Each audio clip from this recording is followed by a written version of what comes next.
Elle était dans cette délégation, elle est bien entendu de retour ici à Yaoundé. On ne l'a peut-être pas beaucoup reconnue avec le masque tout à l'heure. Inès Bellinga, porte-parole du président directeur général du groupe L'Anecdote, chargée des relations publiques du groupe L'Anecdote. Elle est invitée du 20h. Mesdames, bonsoir et bienvenue. Bonsoir Jean-Jacques Zil, bonsoir à tous les téléspectateurs de votre plateau. Merci pour le sourire que vous ramenez de Douala. On vous permet d'être assise. Vous revenez justement de cette cérémonie avec 50 millions de francs CFA. La somme qui a été remise à Monseigneur de façon globale. Pourquoi ce déplacement? De quoi s'agissait-il exactement? Merci déjà de nous permettre de nous exprimer sur votre plateau. Pour répondre à votre question, Jean-Jacques, il faut dire que la pandémie à Covid-19 interpelle tout le monde entier, l'Afrique également et le Cameroun en particulier, puisque plusieurs cas se sont déjà déclenchés.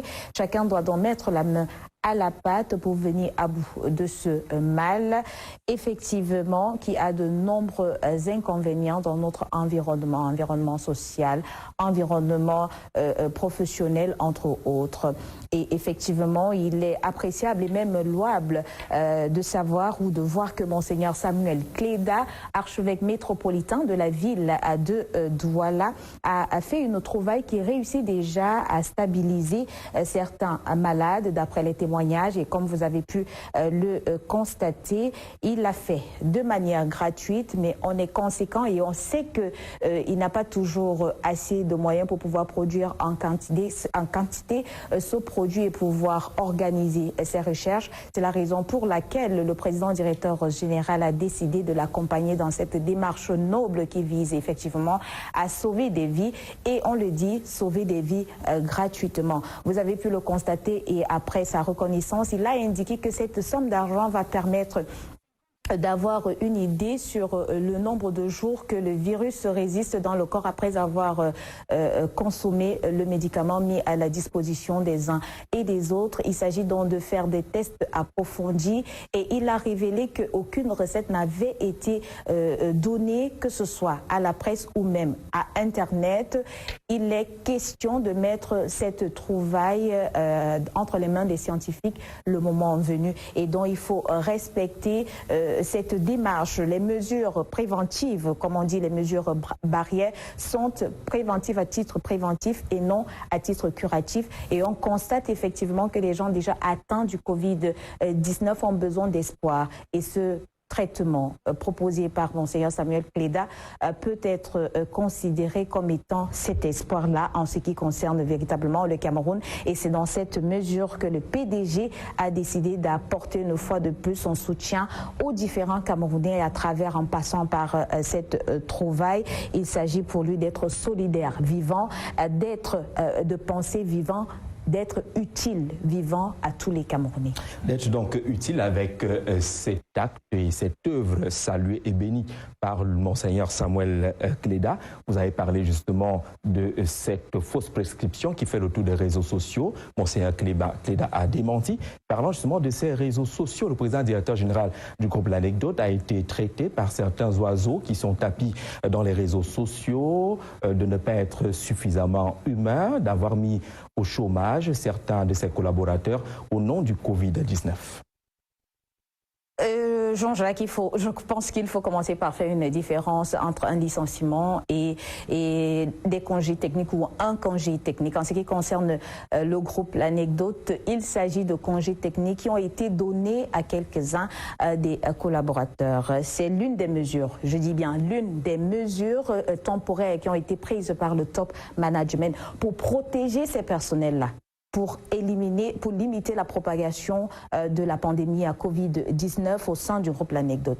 Vous êtes témoin, des rassemblements de personnes ont été proscrits. La preuve, nous avions des séances sportives que nous faisions régulièrement ensemble, mais à cause de cette situation, ces séances ont été dispatchées à des jours avec un nombre requis de personnes, comme cela a été également le cas pour ceux qui nous suivent effectivement sur Vision 4 Télévision pour de nombreux programmes qui ont été mis en attente, comme cela est également le cas avec la conférence de rédaction qui normalement devrait se tenir dans une salle de réunion où il y a plus de 50 personnes, je dis bien plus de 50 à ce qui concerne Vision 4 Télévision et autres structures de la maison. Mais cette conférence de presse se passe désormais via WhatsApp. C'est une réalité au sein du groupe L'Anecdote.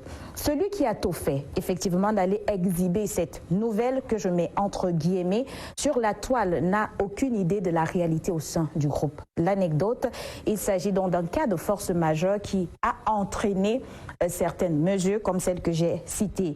Si cette personne, je dis bien si cette personne était très bien informée, elle aurait également annoncé que ces personnels sont en train de regagner progressivement leur poste de travail et ce depuis des semaines, pas depuis son annonce, si on peut appeler ça comme ça. Ailleurs, Jean-Jacques, vous allez me permettre de le dire, ailleurs, on a vu que le nombre de personnels a diminué drastiquement. On a constaté que certaines structures ont fermé des portes. Si ce prétendu défenseur de ceux-là qui ont été mis en congé technique au groupe L'Anecdote était vraiment un philanthrope, je pèse mes mots, s'il était véritablement un philanthrope, il aurait commencé par dénoncer ses employeurs qui retiennent les salaires de nombreux employés durant des mois et qui sont prétendument des milliardaires. Au Cameroun, plus précisément à Yaoundé, on en connaît. Au groupe L'Anecdote, Jean-Jacques est témoin, il peut vous le dire. Après 28 jours, vous avez droit à votre salaire. Si on retarde, c'est de 2 jours pour permettre à la banque Vision Finance Exchange SA, Vision Finance SA, de pouvoir traiter votre dossier, votre salaire pour pouvoir le mettre à votre disposition. Et c'est une réalité. Je pense donc que pour ce personnage-là, je pense que le pays dans lequel il se trouve, le confinement est assez dur. Et je pense qu'il est atteint de chute de cerveau et il a besoin d'exister. C'est la raison pour laquelle il s'attaque à des personnes nobles, à des personnes comme Jean-Pierre Amouk-Belinga, qui est une personne qui emploie quand même pratiquement 300 personnes dans de nombreux secteurs. Alors Jean-Jacques, je pense qu'il est important de parler de choses très importantes, comme je l'ai dit, notamment plus précisément de Télé Sud, au lieu de perdre son temps et même son énergie à s'intéresser à la masturbation intellectuelle d'un prétendu illuminé qui ne sécrète rien de bon pour la condition de vie des populations camerounaises, surtout s'il s'agit de quelqu'un qui a passé le temps à plagier les articles d'un certain Valentin Zinga pour écrire un ouvrage qu'il n'a même pas pris soin de citer. On parle donc de vol, si je peux l'appeler ainsi, puisqu'il n'y a pas d'honnêteté intellectuelle là-dedans. Parlons des choses donc sérieuses. Notamment Télé Sud, vous l'avez évoqué, on est habitué au groupe L'Anecdote à annoncer des bonnes nouvelles et c'est une bonne nouvelle que beaucoup attendent. L'Afrique célèbre cette acquisition. Où en est-on exactement avec Télé Sud? Alors, les couleurs s'annoncent. Je suis très heureuse d'ailleurs de vous le dire ce soir. Ça me redonne mon sourire, Jean-Jacques, de vous informer que dans quelques jours seulement, je dis bien quelques jours seulement, vous pourrez capter Télé Sud qui est basée du côté de Paris. Chez vous, je vais vous donner l'exclusivité sur ce plateau.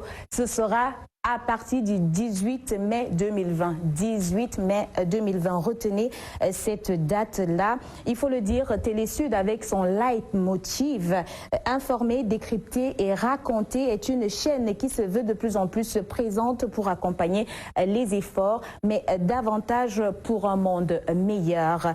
Les idées et les propositions sont faites et construites pour accompagner les uns et les autres à travers donc, des programmes alléchants tels que le Club de la Presse que vous allez retrouver sur Télé Sud ou encore Télé Sud Magazine, les éditions d'information de 13h, de 19h. Vous aurez Afro Night. Vraiment, ne soyez pas pressés. Le 18 mai 2020, vous aurez un aperçu. Jean-Jacques, nous sommes conscients que c'est un véritable challenge, un défi important à relever, mais vous savez, derrière une telle vision se trouve un PDG au management rigoureux, je dis bien sérieux, et derrière lui également se cache une équipe jeune, dynamique, déterminée, mais davantage humble et qui est ouverte à de telles aventures. Le PDG le dit généralement, ce n'est pas fini. Et ce n'est pas fini. Le rendez-vous est pris. Merci Inès Bellinga, le porte-parole du président directeur général du groupe L'Anecdote. C'était notre invitée du 20h, porteuse donc de ces bonnes nouvelles, notamment les 50 millions de francs CFA pour soutenir la recherche au profit de Monseigneur Samuel Cléda. Et le 18 mai, le lancement des programmes de la chaîne de télévision Télé Sud. C'est un homme, vous l'avez dit, sérieux, engagé, mais surtout généreux.